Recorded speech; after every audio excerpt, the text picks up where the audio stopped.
Santos, da Associação LGBT de Pelotas.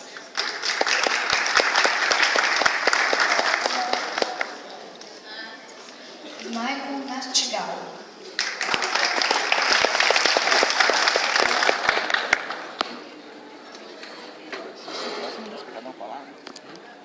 Nós temos a proposta de 10 minutos de exposição para cada um e depois nós abrimos 15 minutos para perguntas.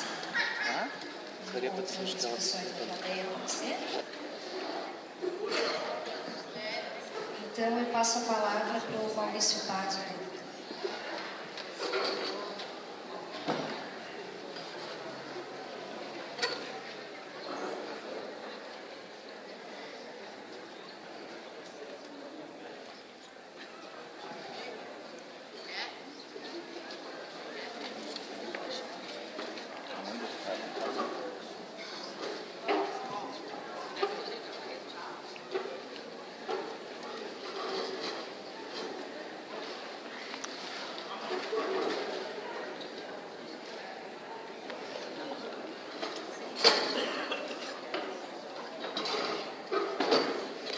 Também sou professor, então também fico em pé.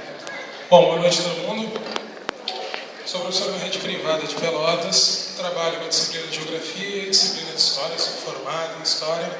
Milito no grupo também desde o ano de 2002, então, aliás, desde o ano de 2013, então tenho uma boa caminhada aqui com o grupo. Quando o Chico nos convidou para vir aqui hoje, a gente também pensou um pouco do encerramento da nossa primeira parceria, uma vez que, como vocês viram ali nas fotos, apareciam umas 2 ou 3 lá, ou aparecia o Rafael, enfim, ou o Marcos estava nas reuniões, ou era sempre alguém do grupo que vinha, mas enfim, Oi? O Fabiano também, né?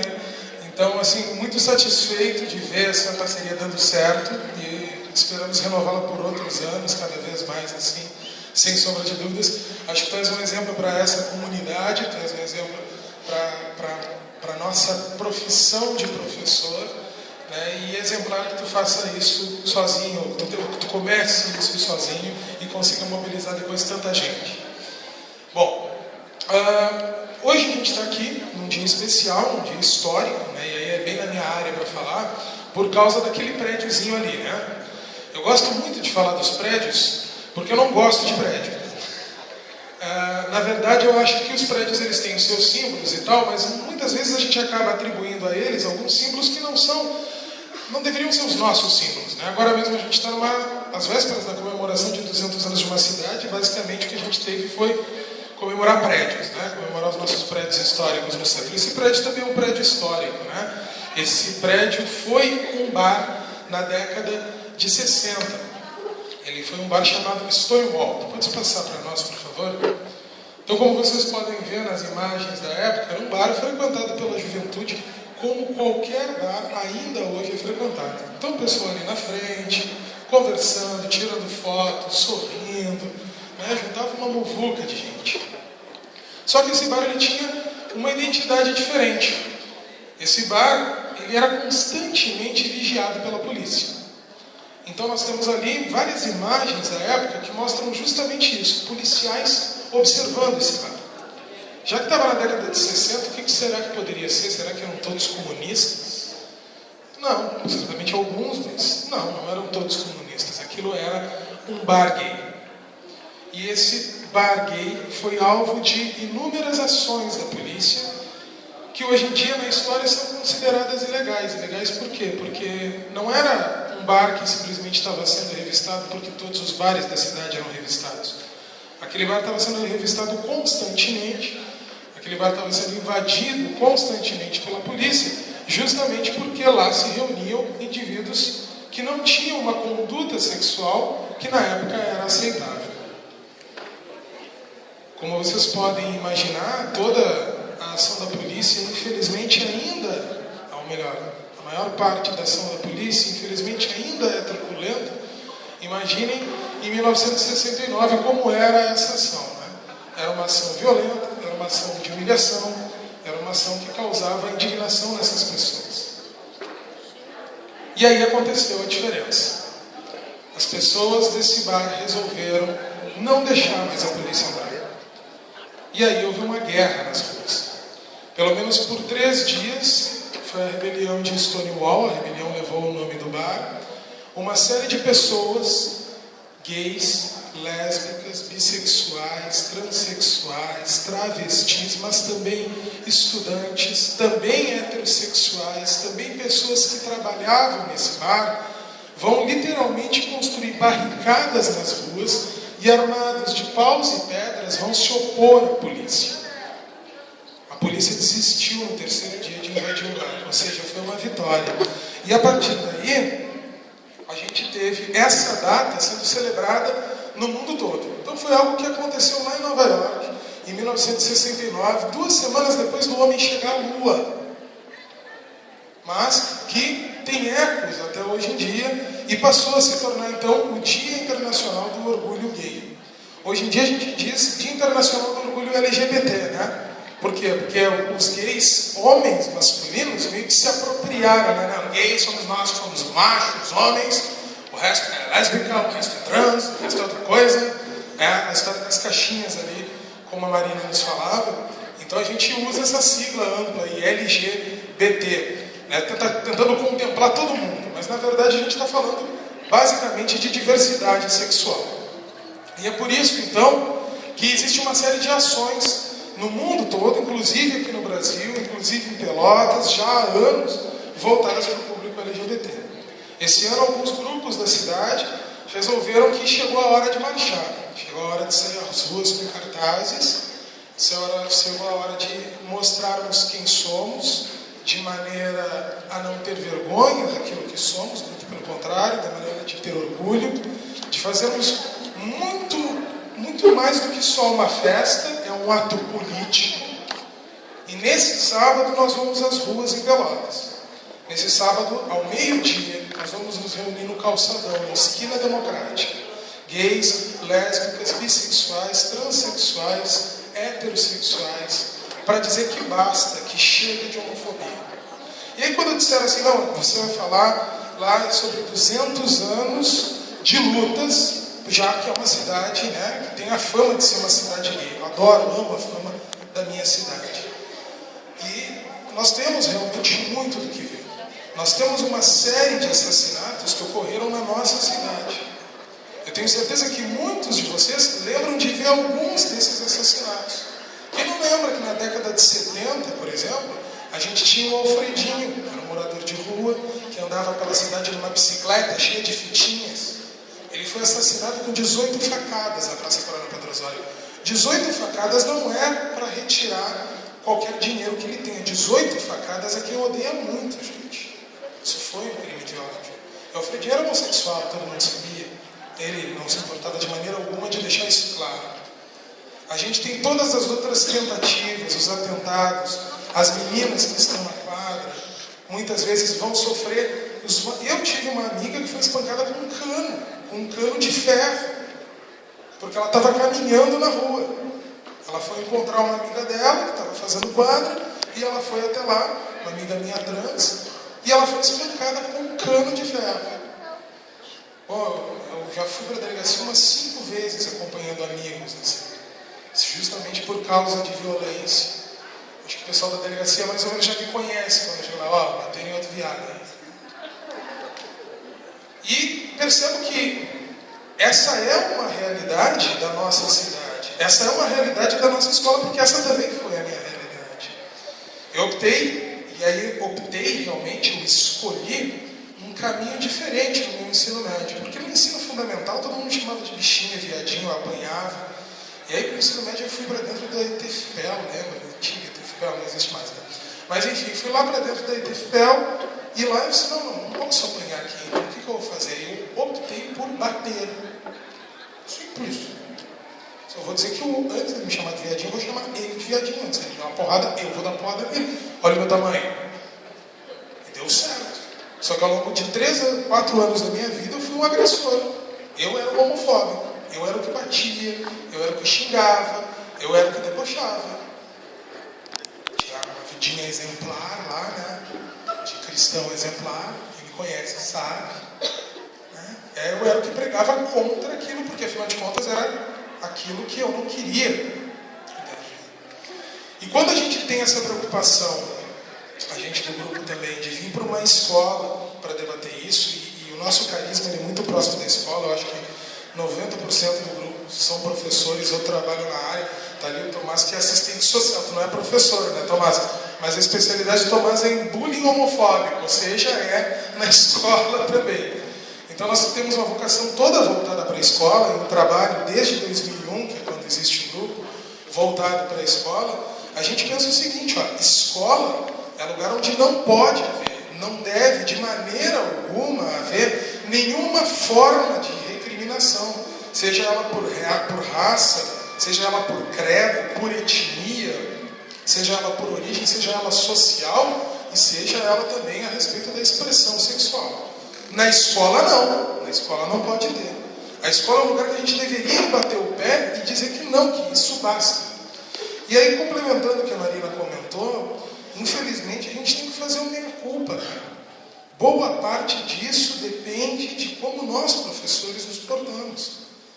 Se a gente tolera o fulaninho chamar o fulaninho de bichinha, a fulaninha chamar a outra de machorra, se a gente tolera, o cara foi lá escrever na classe fulano é puto, aquele foi lá escrever no banheiro fulano é uma vadia e lésbica.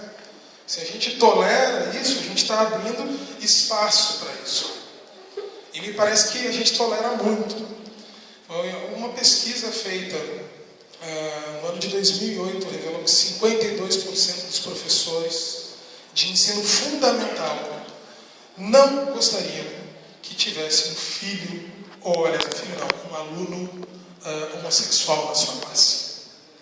E aí se o valor, se perguntar se fosse colega, aí o valor subia para 68%. Não quero. Então, olha, tu te cuida, 68% dos colegas não quererem um colega gay é complicado. Uma das escolas eu trabalho há 9 anos. Sabe quando é que eu fui convidado para o futebol? Semana passada, na primeira vez. Mas não, nós temos que marcar esses territórios, temos que enfrentar isso. Uma coisa que ficou bem clara na fala, é uma política de enfrentamento, mas sobretudo é uma política. Sobretudo é uma forma de enxergar o mundo, de acreditar o mundo. É uma forma de pensar a educação e de fazer educação, mas sobretudo de acreditar na educação.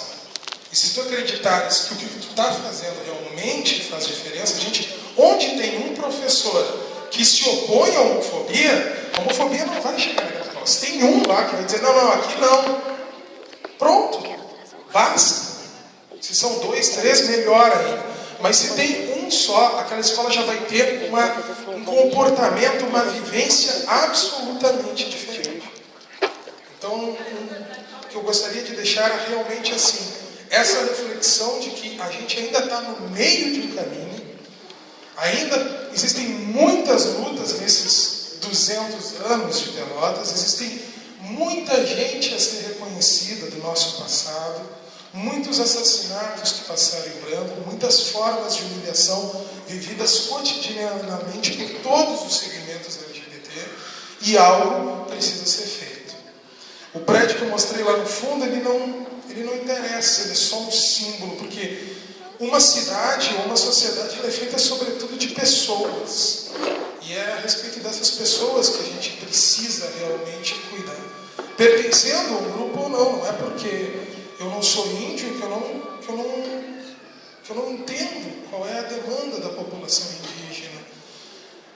Mas aí a gente comenta assim, poxa, os gays vivem se comparando, né, ao racismo. Claro, é uma comparação um pouco lógica de fazer, porque às vezes a gente não percebe, mas quantas pesquisas existem no mercado, quantas pesquisas existem na ciência para determinar de onde vem a homossexualidade? Dezenas, cara. Vai ter pesquisa que vai dizer que é hormônio, vai ter pesquisa que vai dizer que é genético, vai ter pesquisa que vai dizer que é o demônio, vai ter pesquisa que vai ter pesquisa que vai dizer que é homossexualidade de tudo. Então me digam quantas pesquisas existem para determinar de onde vem a heterossexualidade. Então, peraí, quer dizer que um comportamento a gente não pesquisa para saber de onde vem, mas o outro a gente pesquisa. Isso não faz sentido. Ambos comportamentos são absolutamente normais, fazem parte da expressão humana. E aí se a gente começar a notar isso na base, as pessoas se perguntam, tá, mas por que existem gays? Por que eles existem?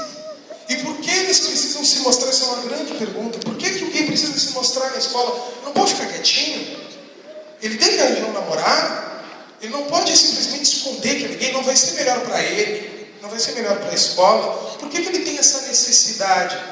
Por que ele travesti tem necessidade de botar salto, batom e empinar o peitão? Por que ela não pode simplesmente fazer isso em casa? Ou ela pega um ônibus e vai para Porto Alegre e faz isso lá sem ninguém saber? Aliás, foi o primeiro conselho que meu pai me deu, né? Ele disse, pai, ó, sou gay. Ele disse assim, não, tudo bem, não tem problema, filho. Mas ninguém precisa saber, né? Ninguém precisa saber do senhor, mas ninguém tem que saber. Mas enfim, né?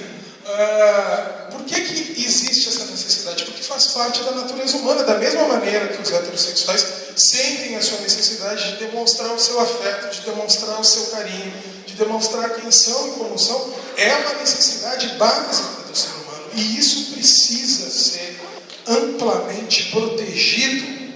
Não é nem respeitado. A gente dá um passo adiante. A gente precisa de proteção, porque estão matando a gente, estão apedrejando, porque estão xingando e humilhando. É muito difícil também fazer esse discurso sem parecer a vítima. Bom, enfim, os prédios, eles significam pouco. As pessoas é que são importantes.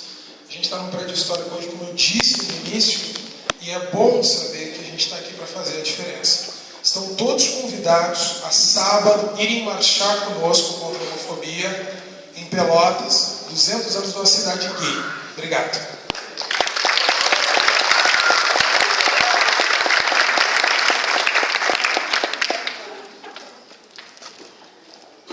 Passa a palavra então ao Jean.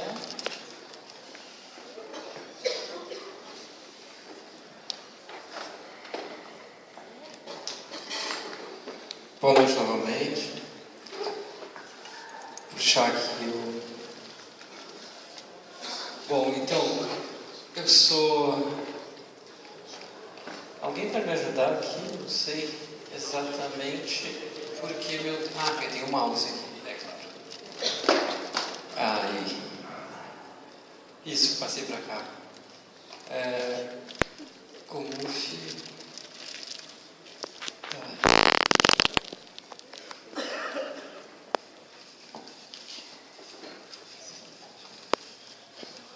F5.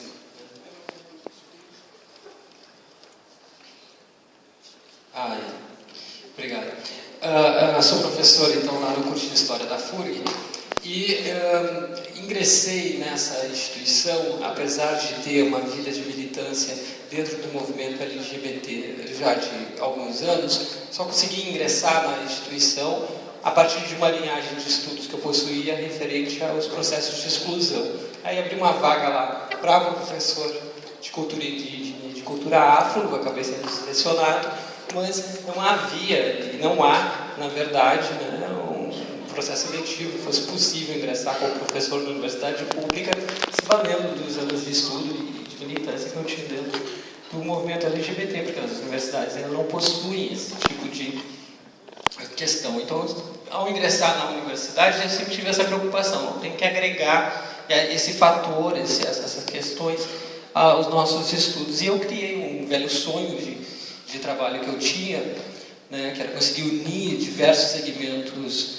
que sofriam processos de exclusão e de vulnerabilidade social, dentro de um programa que a gente chamou de COMUF, Comunidades FURG, né, que atende e trabalha com a questão do patrimônio e a exclusão social no nosso município, especialmente na zona rural.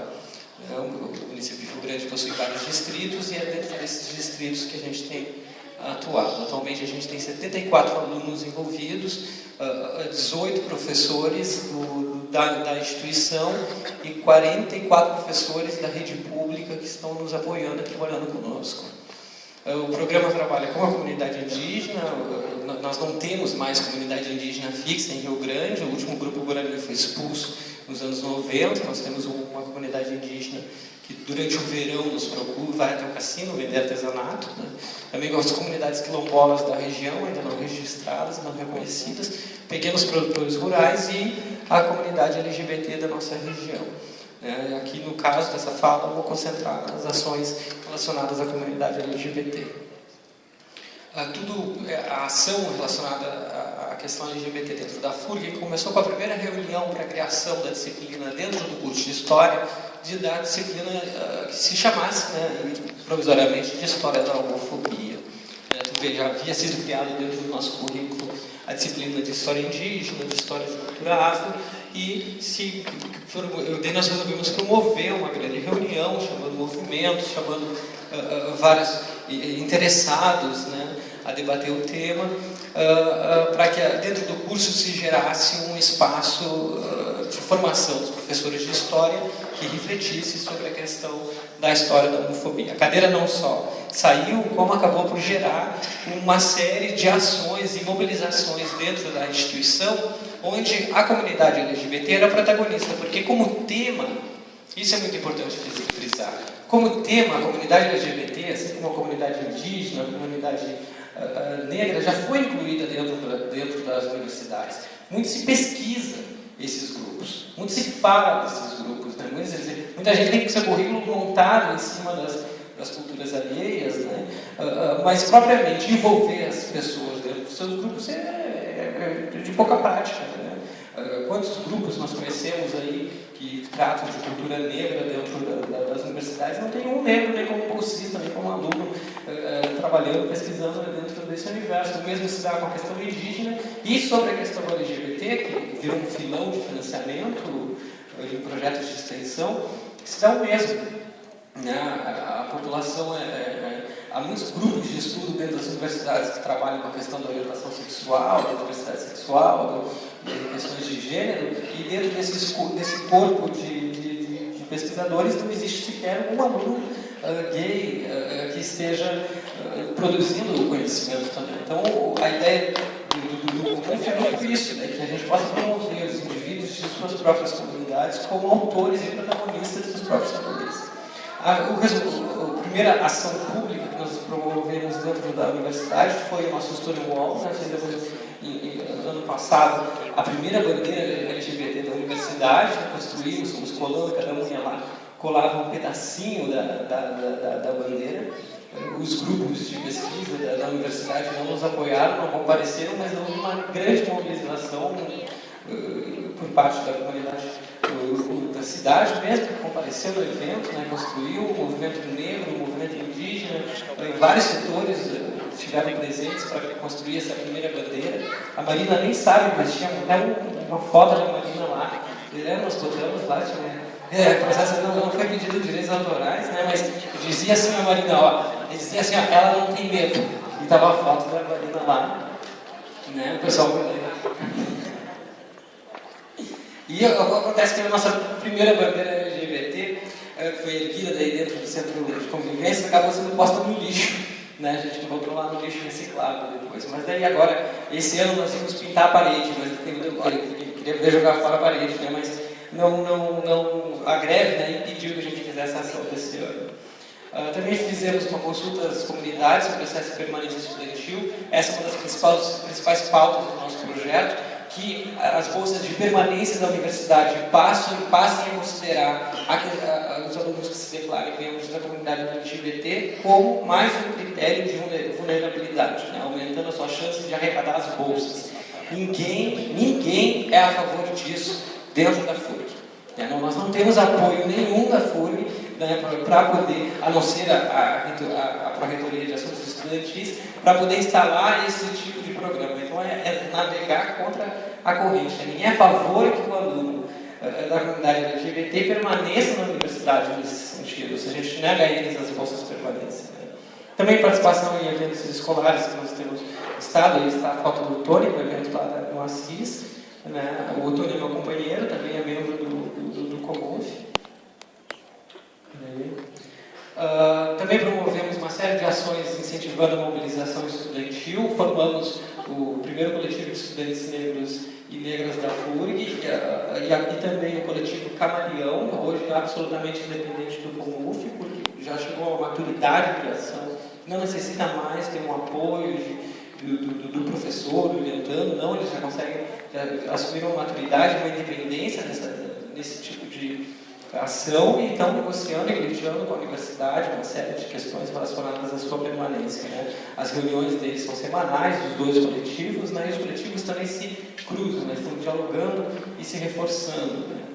E, sobretudo, especialmente, porque a gente mais tem concentrado aí as nossas ações, é uma pesquisa histórica que venha a documentar o óbvio, né? Como o colega estava contando aqui, né? Todos nós homoafetivos sabemos, né, o que é crescer num mundo que no início tu pensa que ele é um mundo só de violência, né? Porque tu demora muito tempo para se dar conta que o que está acontecendo contigo não é uma coisa sensata, né? Crescer num universo onde tudo é ataque, né? Tudo é ataque, né? No universo escolar, no universo familiar, no universo na rua, em todos os ambientes que tu vai estar enfrentando os homofóbicos que na verdade te olham sempre. Isso é muito importante, a Marina falava, eu acho muito importante lembrar isso aos homofóbicos. Eles sempre te olham com aquele olho instalado que é um misto de ódio e desejo.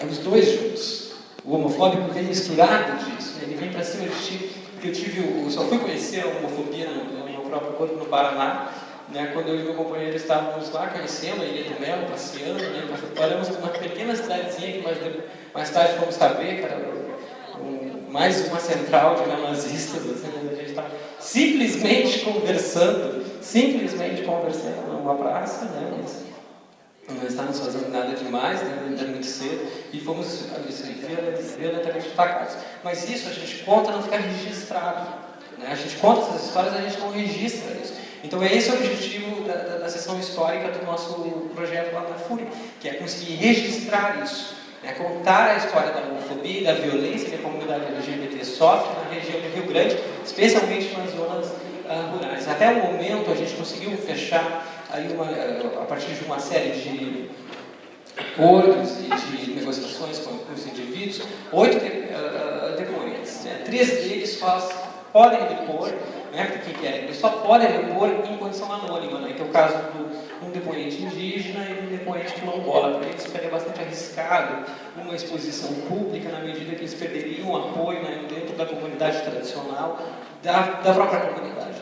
E embora esse apoio seja muito pequeno, né, por exemplo, o garoto quilombola, que vive num determinado localidade onde se produz cebola, ele é o cara que ficou responsável pelos venenos, pelo agrotóxico, né? Sem luva, sem máscara, sem nada. Os demais não tem que lidar com esses produtos químicos, mas ele é o cara que é o responsável pelo produto químico. Então a gente nota que até mesmo entre os grupos vulneráveis há critérios que vão somando a vulnerabilidade, e a questão de gênero é um deles, né? Vão aumentando a vulnerabilidade. Também temos um menino de 14 anos que, com o apoio da família, resolveu contar um processo extremamente violento que ele sofreu na primeira infância, né? Nós temos também 2 travestis, né? Essas terminologias são como as pessoas se auto-reconhecem, nós não aplicamos o reconhecimento, eles se auto-reconhecem. 2 travestis que também nos contam, hoje todos no salão no centro da cidade, nos contam como foi a sua origem, né? Como foi ter nascido no interior ali de Rio Grande, que tipo de vivência eles obtiveram. Um casal de mulheres que tem uma família maravilhosa, né? Elas possuem 5 filhos adotados e constituíram uma família realmente exemplar, né? Que conseguem ter eu visitei eles no Natal, eu cheguei lá, eles estavam todos dançando Macarena junto, né? Foi uma família muito amorosa, uma família muito unida, e 2 gays que também provenientes dos nossos distritos. O que tem aparecido nessas histórias, né? O que é que a gente está registrando, que vai se gerar um livro a ser distribuído para as escolas, né? Inicialmente a gente estava prevendo distribuir para as escolas de Rio Grande apenas, mas já, obviamente, vai ter que se passar para outros espaços, né? O que tem aparecido? Primeiro, a prática de linchamento no interior do nosso município, né? Os espancamentos coletivos, né? Foi prática constante no início do século XIX, até o início do século XX. Foi prática pedagógica dessas comunidades em relação à comunidade LGBT. Linchar publicamente, e isso é contado, as pessoas não escondem, todo mundo conhece essas histórias. O trabalho do historiador é isso, né? Registrar isso. Apedrejamento das casas onde moravam os indivíduos, nós também temos relatos, Violência doméstica, porque não se pode falar de homofobia apenas também no ambiente escolar ou apenas na rua, a gente tem que pensar a homofobia dentro das casas, né? Que tipo de violência as famílias são capazes de produzir, né? E também assassinatos. Nós tivemos recentemente o assassinato de uma das garotas de São José do Norte, né? E estamos investigando também o assassinato de um menino que levou um tiro na cabeça no centro da cidade, né? E foi enquadrado apenas como um homicídio não resolvido, né? E a gente está tentando provar por meio dos relatos que isso não é um simples assassinato, né? A desqualificação social e desemprego é uma marca dessas populações. Nós, da comunidade LGBT, a gente tem que se virar muito para conseguir se firmar dentro do mercado de trabalho ou para conseguir pequenas oportunidades também. Abuso sexual, e nós conseguimos o relato também de um estupro corretivo, né, ocorrido com uma das lésbicas que nos estão depondo, né? O estupro corretivo, esse corretivo deveria estar até em aspas aqui, né? É aquela mentalidade que acredita que se a mulher decidiu ser lésbica, é melhor um outro homem possuí-la de uma vez para ver se ela toma gosto, né? Para ver se ela aprende, né? A ideia do estupro corretivo é pelo jeito, né? Que muitas vezes é piada, se fala por aí, né? É um assunto muito sério, que precisa ser muito bem problematizado, porque ele de fato existe, né? Ele de fato é praticado, né? A evasão escolar, em todos os casos, é sempre um desejo de todo mundo da comunidade LGBT abandonar a escola, né? Ninguém desses depoentes, né? Todos eles afirmaram que sempre quiseram deixar o colégio, nunca quiseram estar dentro dele, e quando ingressam na universidade, né, onde deveriam encontrar um apoio, mas daí não há linha de pesquisa, não há visibilidade para o seu nome, não há bolsa de estudo, não há nenhum tipo de apoio para a sua permanência, também esse indivíduo vai ter desejos de evasão, né? Uma das metas do programa é impedir a evasão. O êxodo, né, nenhum deles mais está vivendo, fora o garoto quilombola, nenhum deles mais está vivendo na zona rural